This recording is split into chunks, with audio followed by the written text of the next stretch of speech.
مہینوں کی تعداد 12، اللہ کے نزدیک مہینوں کی تعداد 12 ہے۔ اور یہ 12 مہینے کب سے ہیں؟ فرمایا جب سے اللہ نے زمین اور آسمان کو پیدا کیا ہے اس وقت سے ان کی تعداد 12۔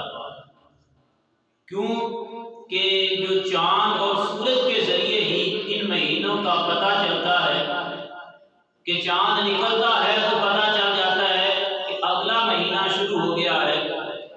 تو فرمایا کہ جب سے زمین آسمان کو بنایا ہے اس دن سے اللہ کے نزدیک ان مہینوں کی جو تعداد ہے وہ 12 ہے۔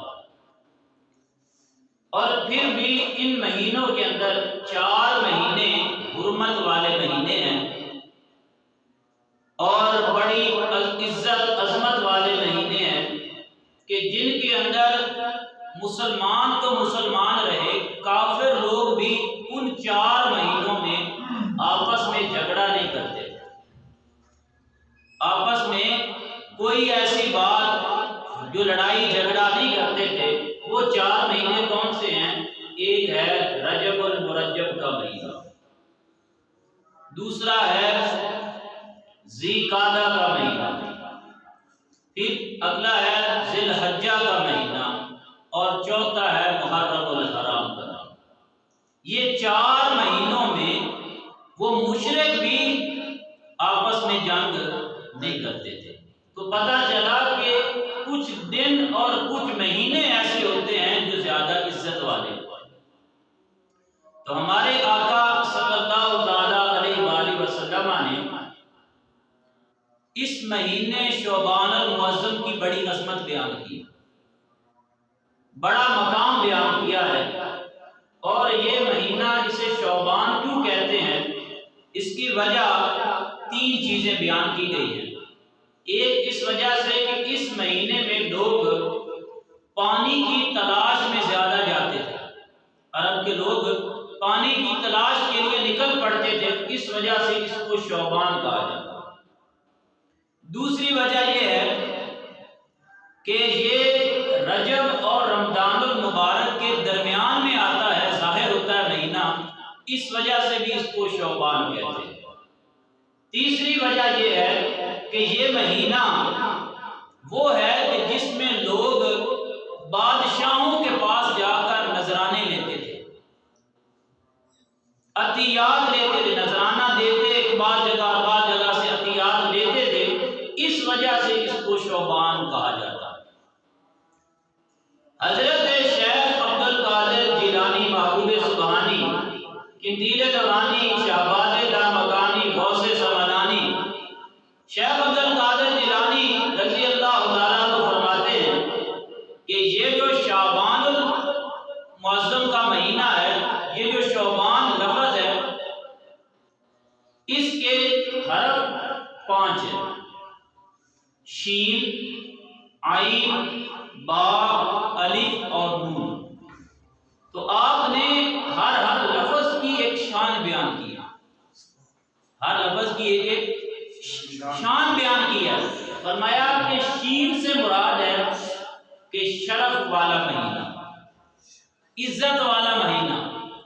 عین سے مراد ہے علو والا مہینہ، بلندی والا مہینہ۔ اور با سے مراد ہے کہ بر، نیکی والا مہینہ۔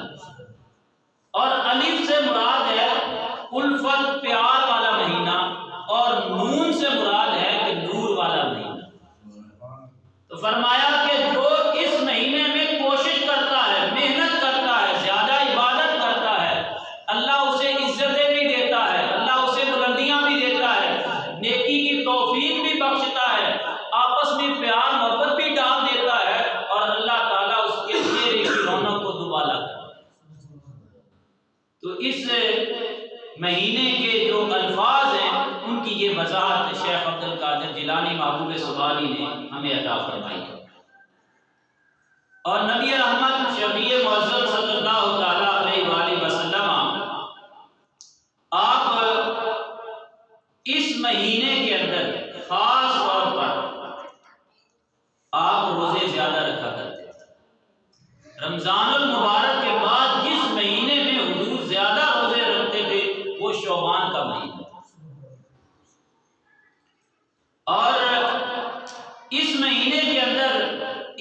قسم کی ہم تیاری کرنا شروع کر دیتے ہیں کہ آگے وہ مہینہ آ رہا ہے جس میں ہم نے اللہ کی رحمتوں کو اور سمیٹنا ہے۔ رمضان المبارک کا مہینہ آ رہا ہے، تو جب بندہ دیکھتا ہے کہ فلاں موسم آنے والا ہے، فلاں وقت آنے والا ہے، اور وہاں پہ دیکھتے ہیں کہ ایک بادشاہ جو ہے وہ بڑے کچھ ہمیں دے گا، تو ہم پہلے لائن میں لگنا شروع ہو جاتے ہیں کہ ہمارا نمبر پہلے آ جائے۔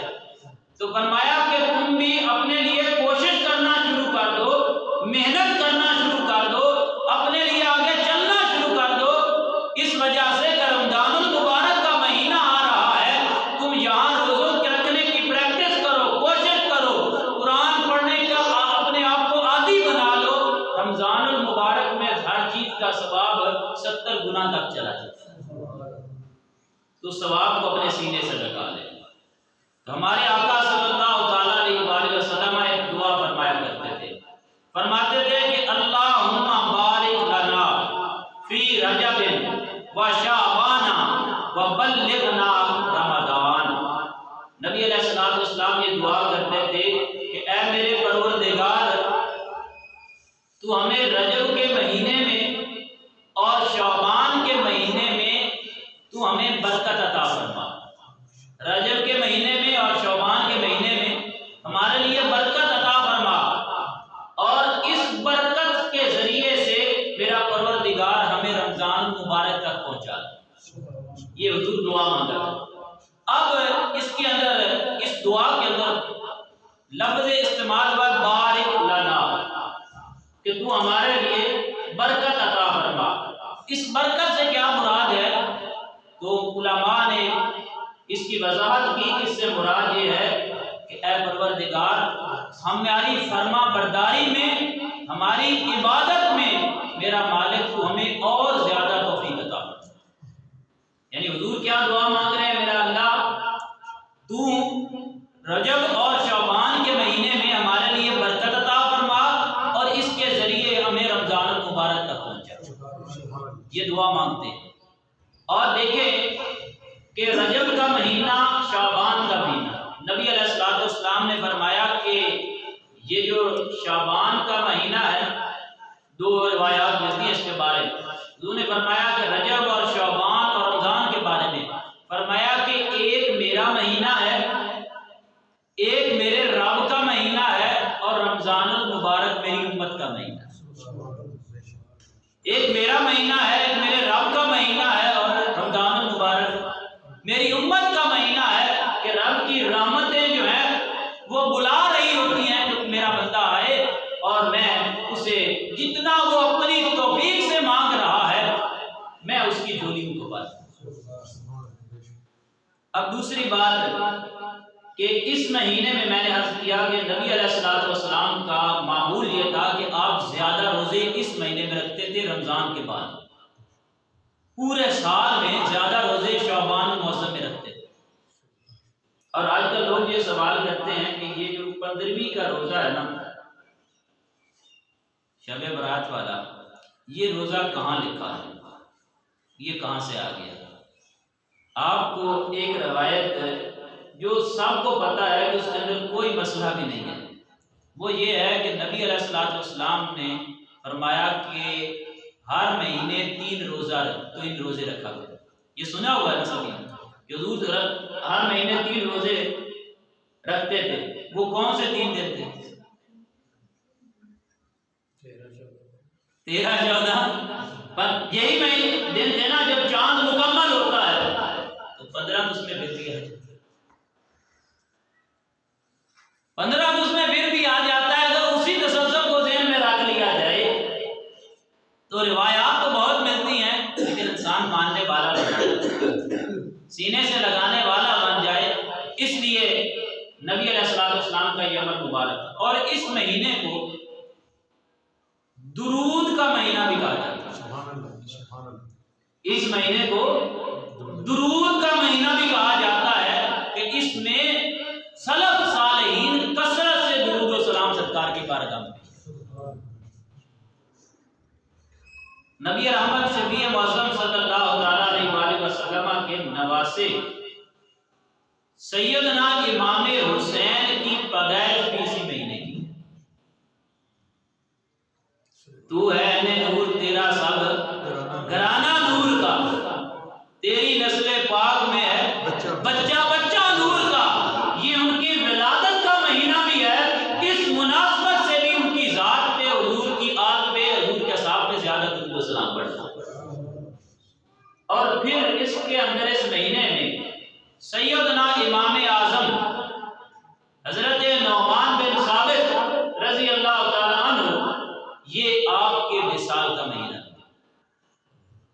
جو ہمارے فقہی امام ہیں، امام اعظم جن کے ہم مقلد ہیں، جن کی ہم تقلید کرتے ہیں، ان کی یہ وفات کا مہینہ ہے. اور یہ بھی یاد رکھیں کہ حضرت امام اعظم ابو حنیفہ رحمۃ اللہ تعالی علیہ، آپ کی جو ولادت ہے وہ 80 ہجری میں ہوئی ہے. کب؟ اور نبی علیہ الصلوۃ والسلام کا وصال ہوا ہے 10 ہجری میں. واقعہ کربلا ہوا ہے 61 ہجری میں، اور ان کی ولادت ہے 80 ہجری میں. تھوڑا سا غور کریں گے تو انشاءاللہ ایک میں چین چلانے لگا ہوں تاکہ آپ کو ایک بات ذہن میں آ جائے. اور آپ کے والد گرامی جو تھے وہ حضرت علی شیر خدا رضی اللہ تعالیٰ عنہ سے آپ کی ملاقات بھی صادق ہے. حضرت نعمان بن حضرت امام ابو حنیفہ کے والد گرامی. اور پھر یہ جو حضرت امام ابو حنیفہ خود ہیں، ان کی بھی حضور کے چند صحابہ سے ملاقات ثابت ہے. اس اعتبار سے یہ تابعی بھی ہیں. اب کون کون سے صحابہ سے ملے ہیں؟ حضرت انس بن مالک، وہ صحابی جنہوں نے حضور کی 10 سال خدمت کی، ان سے ان کی ملاقات ہوئی ہے. کن کی؟ حضرت امام ابو حنیفہ کی. اور حضرت سہل بن سعد رضی اللہ تعالیٰ عنہ، ان کے ساتھ بھی ملاقات ہوئی ہے. اور حضرت ابو طفیل عمر بن واصلہ، ان کے ساتھ بھی ان کی ملاقات ہوئی. اور حضرت عبداللہ بن اوفا رضی اللہ تعالیٰ عنہ، اس صحابی سے بھی ان کی ملاقات ہوئی ہے. اب میں ایک چھوٹا سا سوال کرنا چاہتا ہوں کہ جناب کہ حضرت امام ابو حنیفہ کی ملاقات چند صحابہ سے ہوئی ہے،